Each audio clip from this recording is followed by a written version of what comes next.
राजेश खन्ना को यूं ही हिंदी सिनेमा का पहला सुपरस्टार नहीं कहा जाता।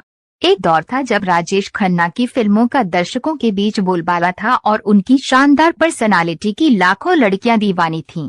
लेकिन एक वक्त ऐसा भी आया जब उनका करियर डगमगाने लगा था और उनकी फिल्में लगातार फ्लॉप होने लगी थीं। हिंदी सिनेमा में पहले सुपरस्टार राजेश खन्ना एक दौर में बॉलीवुड पर राज करते थे।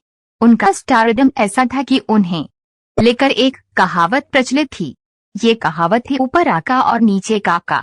जी हाँ, 70 के दशक में राजेश खन्ना का कुछ ऐसा ही स्टारडम था। वह जिस फिल्म में हाथ रख देते उसका हिट होना तय माना जाता था। उनके साथ काम करने के लिए उनके घर के बाहर निर्माता निर्देशकों की लाइन लगी होती थी।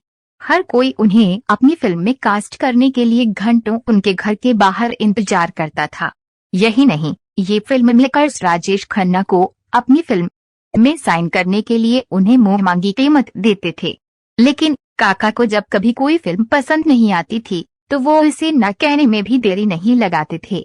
ऐसा ही कुछ उन्होंने निर्माता निर्देशक सावन कुमार टाक की फिल्म के साथ भी किया।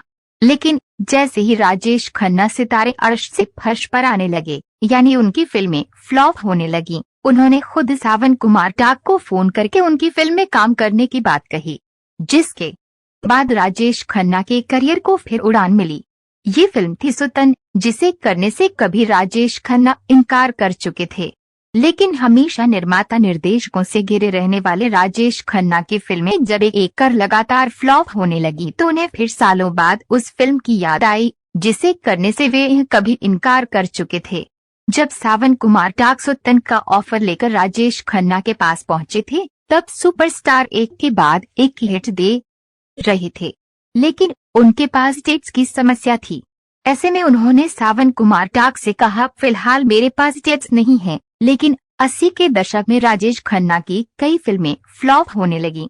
इनमें धर्मकांटा, 50 से 50 और राजपूत जैसी फिल्में शामिल थीं।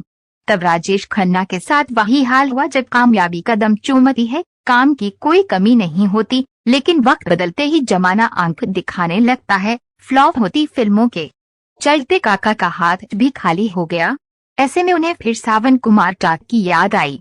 उन्होंने खुद निर्माता निर्देशक को फोन किया और कहा, डैश मेरी डायरी में डेट खाली है, बताओ कब फिल्म की शूटिंग शुरू करना है। सावन कुमार ने जवाब दिया, एक साथ बहुत सारी डेट्स देनी होंगी। राजेश खन्ना ने कहा, जितनी चाहिए तुम ले लो। राजेश खन्ना का जवाब सुनकर सावन कुमार खुश हो गए और फिर कहानी पर काम शुरू किया, जिसके बाद 1983 में रिलीज हुई सुतन, जिसने फिर राजेश खन्ना के करियर में जान फूंक दी।